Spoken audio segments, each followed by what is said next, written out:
Here's our first class of problems. A set of roller coaster problems, either with a starting lift hill or without. Sometimes it'll start one of them with the block already moving. Sometimes I'll have a starting lift hill where a collision takes place somewhere through the course of the problem. Generally, in most cases, if it's a collision like this, the objects are going to stick together and travel through the rest of the problem together.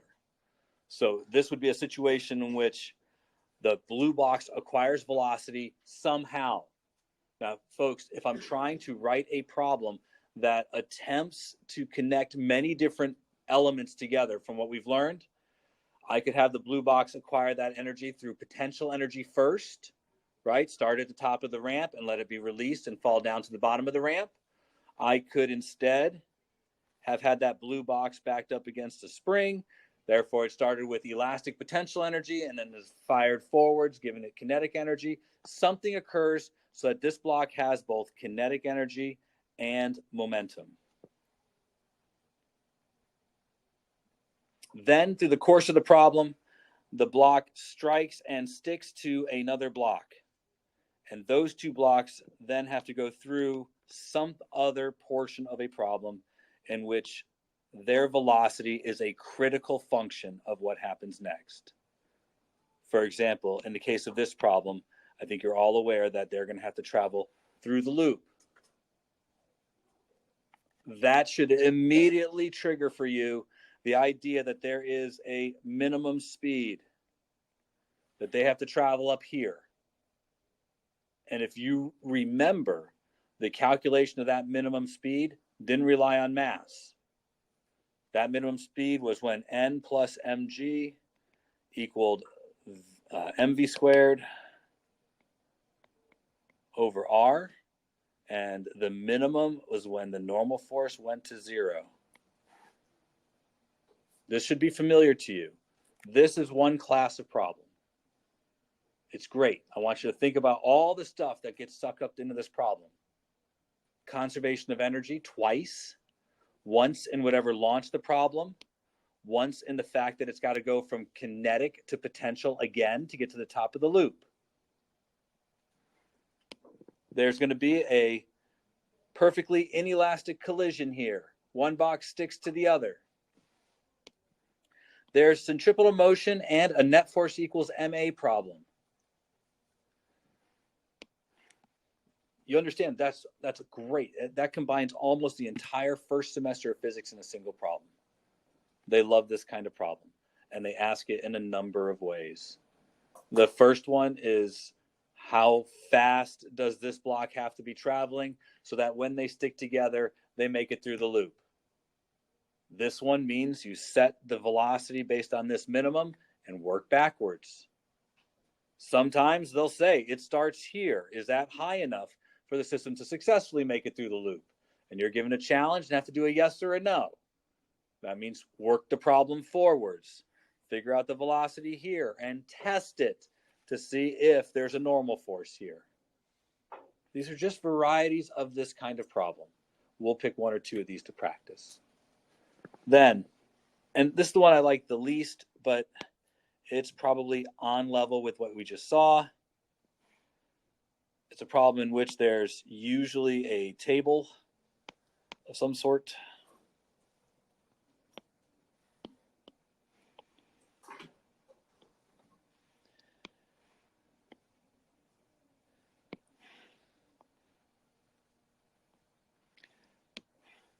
Either a spring launcher or a ramp on the table, a block perched right at the edge, and a block over here that has either been released from up here or pulled back against the spring. And in either case, the system is going to strike the ground someplace over here.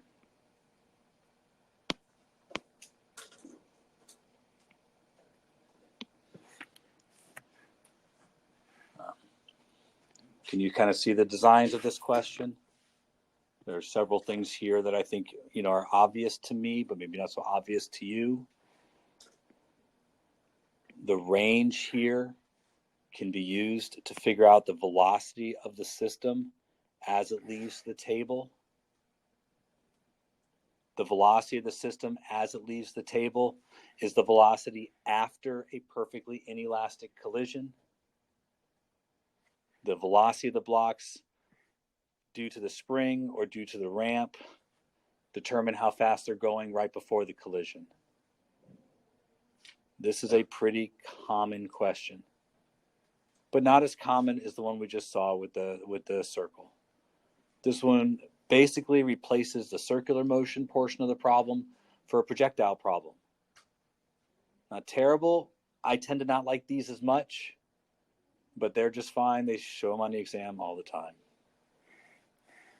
And the last one, and this one is least likely on the exam because they will wait till rotational motion to put this together, but that doesn't mean it won't be there. But of these, it's the least likely.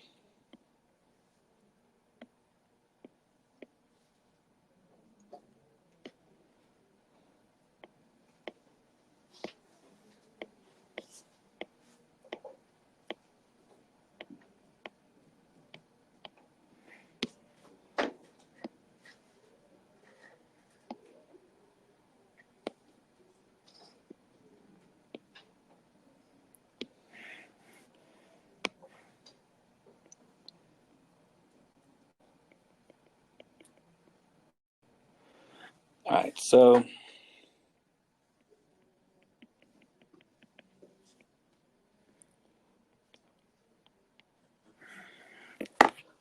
this is what's called a ballistic pendulum.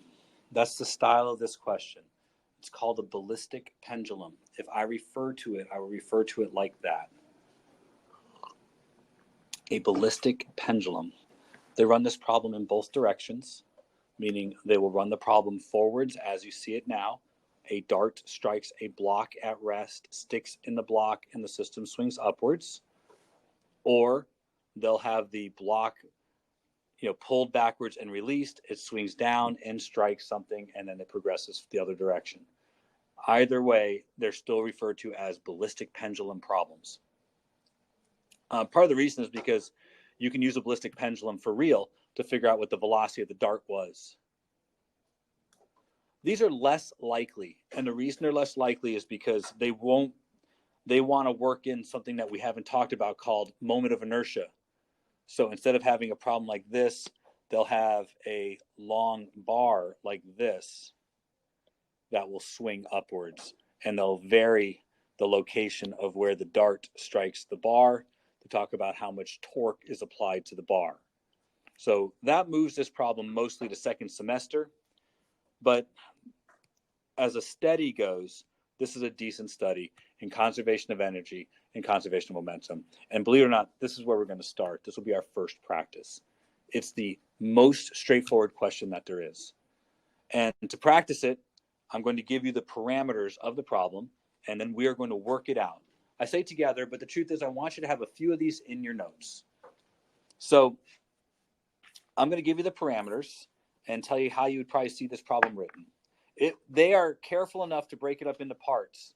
So for most of the exam, they're going to direct you as to what they want you to do in each piece. They're not going to say the dart was launched at this velocity, what's the maximum angle? They will piece you through it. And so will I for this example. Let's assume that the dart has a mass of 10 grams and the block has a mass of 250 grams. And the dart is fired with an initial velocity of 100 meters per second.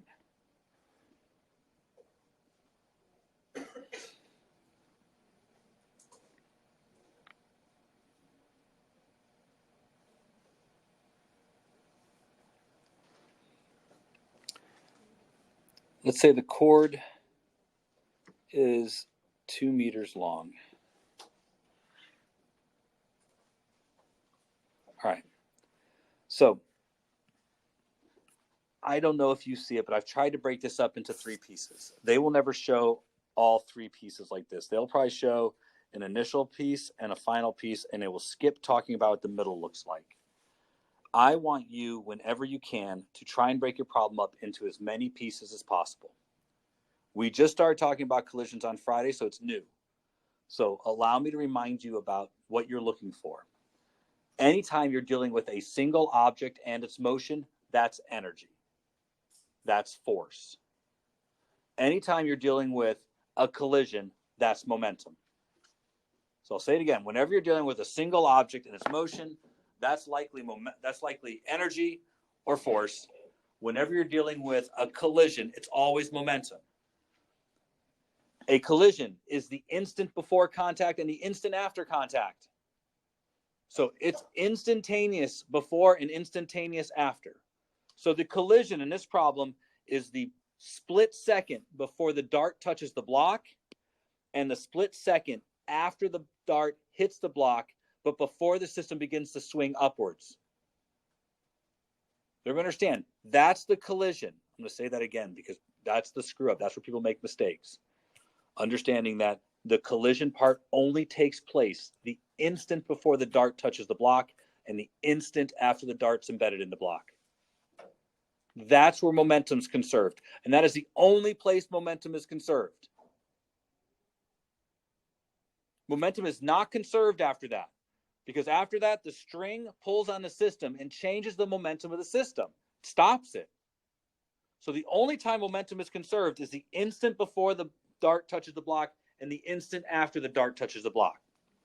But that's the first part of the problem. The first part of the problem is to find the velocity of the block after the dart strikes the block. That's the first part of the problem. And this is a perfectly inelastic collision. We talked about these on Friday.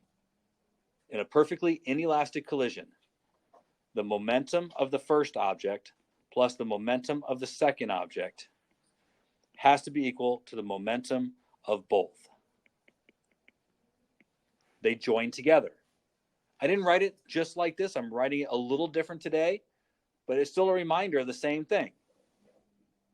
In a perfectly inelastic collision, the dart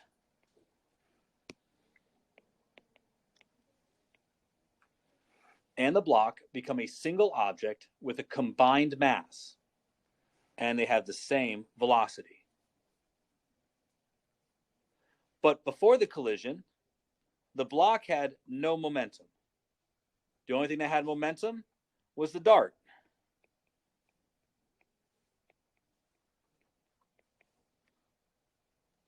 I am making this direction the positive direction.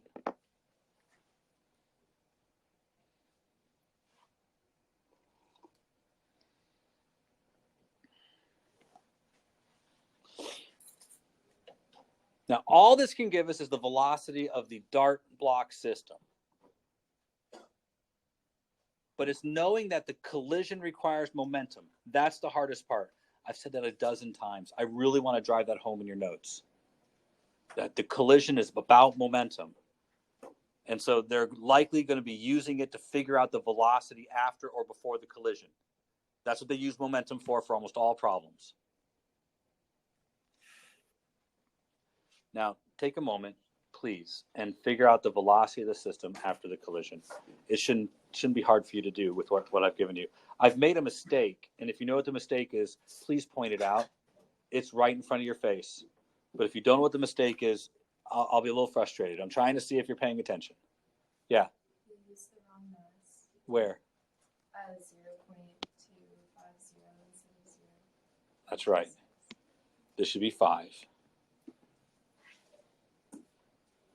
Just trying to make sure we're all on our toes.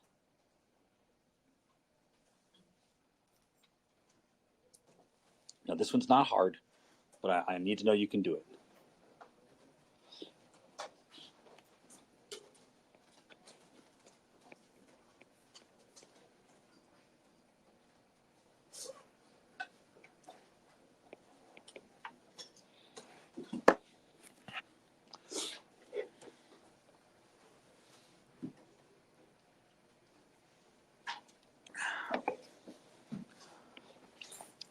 All right, we okay here? This is pretty straightforward stuff, I hope.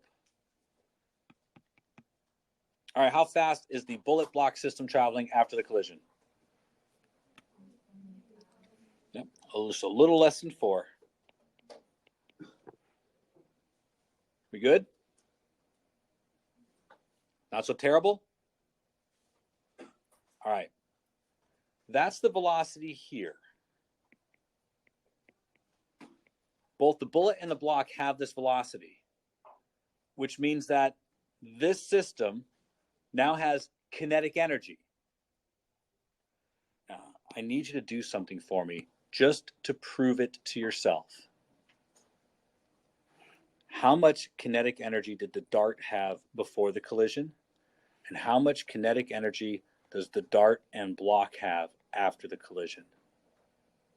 Find this for me, please. It'll only take you a moment. We're talking about 1/2 mv squared.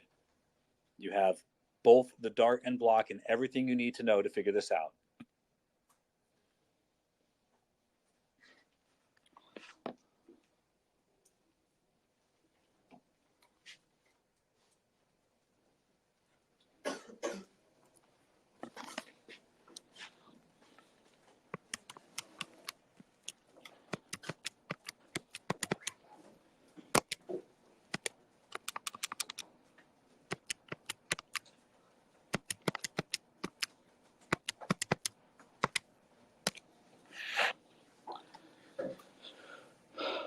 How much kinetic energy does the dart have before the collision? I got 50 joules. I heard somebody else say it, so I'm going to say I'm assuming it's okay. So then you have to find it for the block and dart together.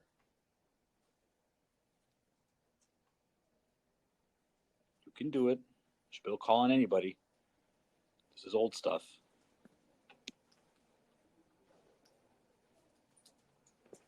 Still hear buttons though, so I'll wait a moment.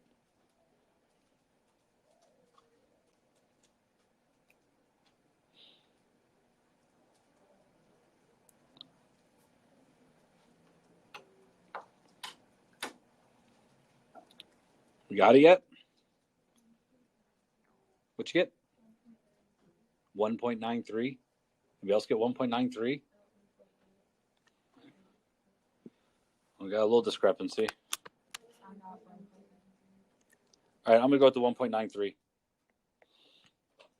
You had to use the combined mass of the block and dart, so 0.260. You had to take half of that, 0.130, and then multiply by 3.85 squared. That should give you your kinetic energy. Now, look, that's a significant loss in energy. I'm saying this to you because the mistake I see students make is applying the wrong rule in a situation. Most collisions do not conserve kinetic energy. Most don't, but you won't remember which is which sometimes. The collision is momentum, and that's the only place momentum even applies here. The system, once the string is acting on it, once the string is pulling on the block and changing its path, no longer conserves momentum. Between the string and gravity, it's slowing the block down. Momentum is only conserved that instant before contact and the instant after contact. It's the only time. After that, your job is to figure out what this angle is. And that has to do with the fact that the kinetic energy here is going to be converted to gravitational potential here. Now, I think you should have no difficulty doing that like in a moment. But I also know that some of you have already forgotten that the height here equals L times 1 minus cosine theta. And I'm telling you, memorize it. Anytime you see anything like this, you're probably going to have to use this. And right now is it. We want theta. That's how you work theta into something that swings upwards. So get that into your notes. Make sure it's memorized. Because in this problem, it's kinetic energy 1/2 times 0.260 times 3.85 squared has to equal potential energy. mg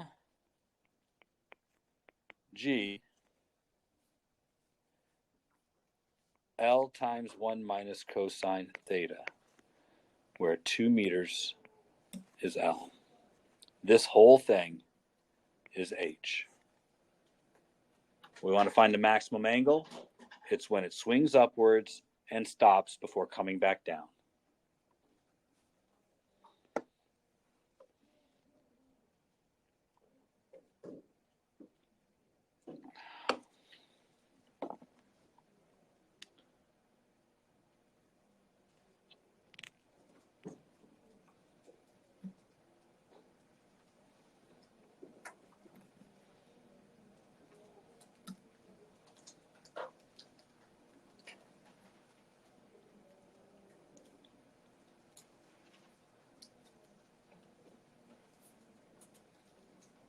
Now, I don't know what the angle comes out to be.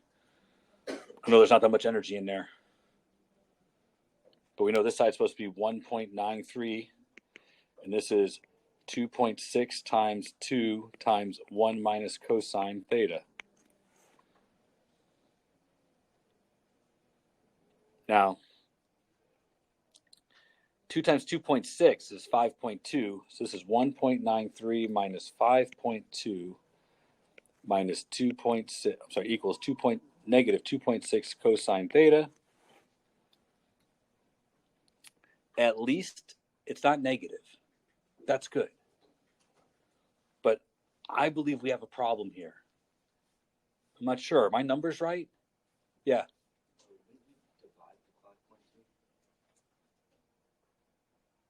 I distributed. But I didn't distribute it all the way. This would have to be 5.2 for that too, right? Good. Otherwise, we're going to have a problem. Now, I don't know what 1.93 minus 5.2 is. We could have divided it out. You're right. But I'm committed now. I get 0. No, I don't. 0.93 minus 5.2. 3.27?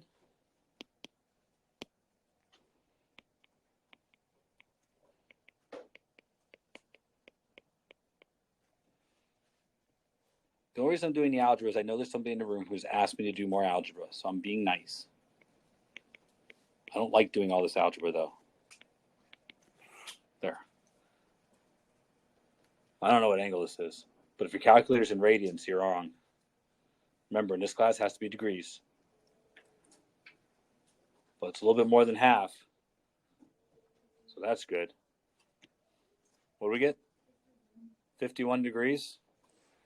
It's a pretty good swing. Solid. Now, a couple things to note.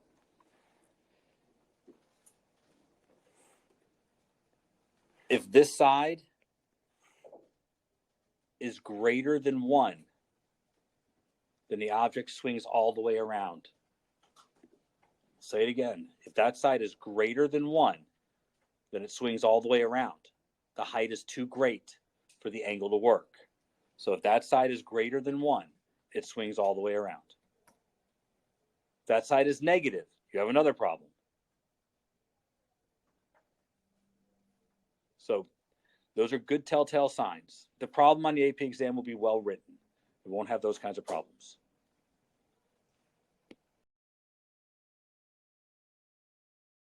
Again, the two blocks collide and travel through the loop. What is the minimum speed the blocks must have? Let me do this. I'll make it simpler. What is the minimum speed at the top the blocks must have to successfully make it through the loop? So minimum speed at the top.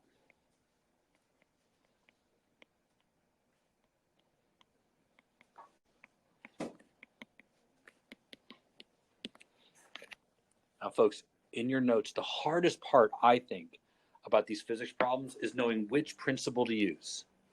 This problem is a force problem.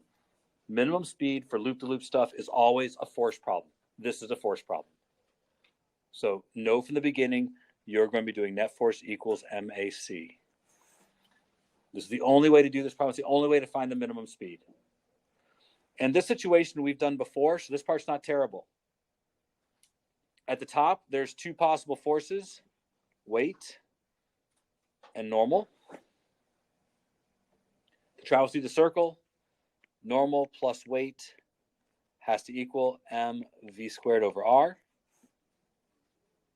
The minimum speed occurs when the normal force is 0.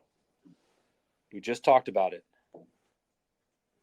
So v min is when normal force is 0. That's the square root of gr.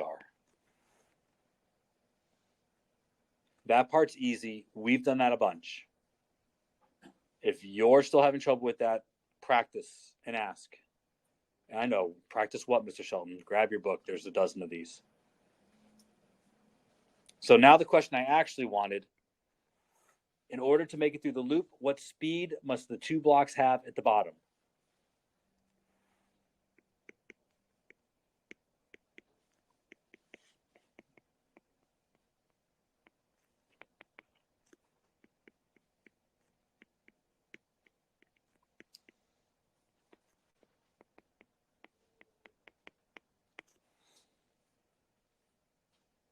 This is a conservation of energy question.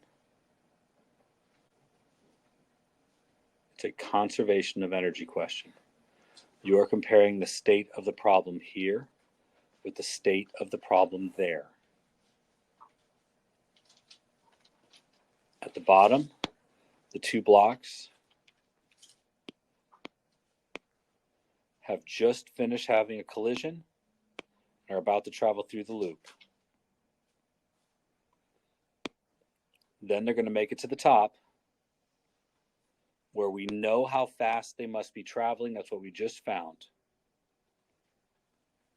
We just found that their speed here has to be the square root of gr. Your job now is to figure out how fast they must be going here in order for that to happen. Conservation of energy. Try it. That one I think you can do. It'd be nice to have you guys try it out.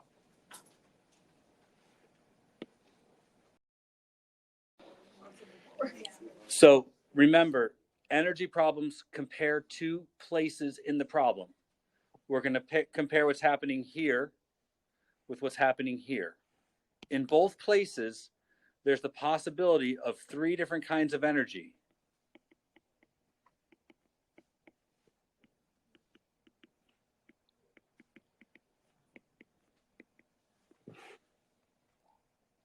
Right? Possibility. Now, I think we can start by just eliminating elastic because there's no spring at A or B. Is that okay? At A, I'm at the reference level. I'm as low as I'm going to get, right? That's the lowest part of the problem. No gravitational potential. So that's all that I have left is kinetic. 1/2 mv squared. I know it's 2m. M is a placeholder right now. But if that bothers you and you want to make sure that's not an issue in your future, 2m v squared. But we don't know v. That's what we're searching for. How fast at the bottom? Now I'm looking at B. Am I above the reference level when I'm at B? Yes, I am. Thank you. 2m times g times 2r. That's my height, 2r, right? 2 times the radius. Am I moving at B? Yeah, we spent the first part finding it. Thank you. So 1/2 times 2m times v squared, which is the square root of gr squared. If you do an energy problem like this correct, you'll find that it always ends up being the same letters, M's and G's and stuff. And this will be no different. So at this point, I'm trying to figure out V, but I can cancel out all the 2M's. Now, that's going to be 2GR plus 1/2 GR, which equals 5/2 GR, or 2.5 GR. But this side is 1/2 V squared. We good so far? Using all letters, but multiply both sides by 2, and V at the bottom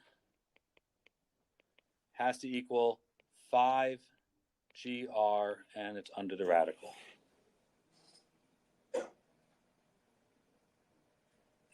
I like this for a couple of reasons. One, this velocity was the radical of GR, and this velocity is the radical of 5GR. I would expect it to have to be going faster at the bottom than the top. So that works out in my head so far. Now, I think you know what the question is next.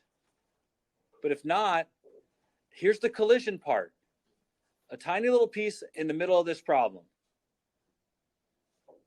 If the blue block sticks to the red block, how fast was the blue block going before the collision? This is a collision problem. Now, I can stop thinking about the loop and everything. For the next portion of the problem, I see the blue block moving and the red block in place. And then the blue block and red block moving together at one speed. So there's this before the collision and this after the collision. And this speed is the square root of 5GR.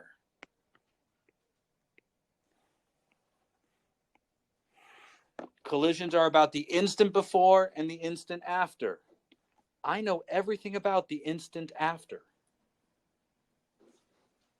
So I need to figure out the instant before. So the momentum of the blue block plus the momentum of the red block has to equal the combined momentum of both blocks times their speed. Now, we're searching for this velocity. How fast was that blue block launched? So mv plus 0 equals 2m and the square root of 5GR. Now, I know it's getting more and more complicated, but cancel the m's.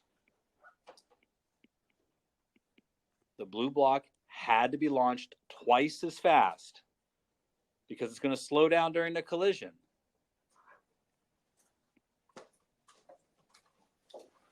All right, now the last part we can't do, we're out of time, but that's just setting the kinetic energy here equal to the elastic potential energy here.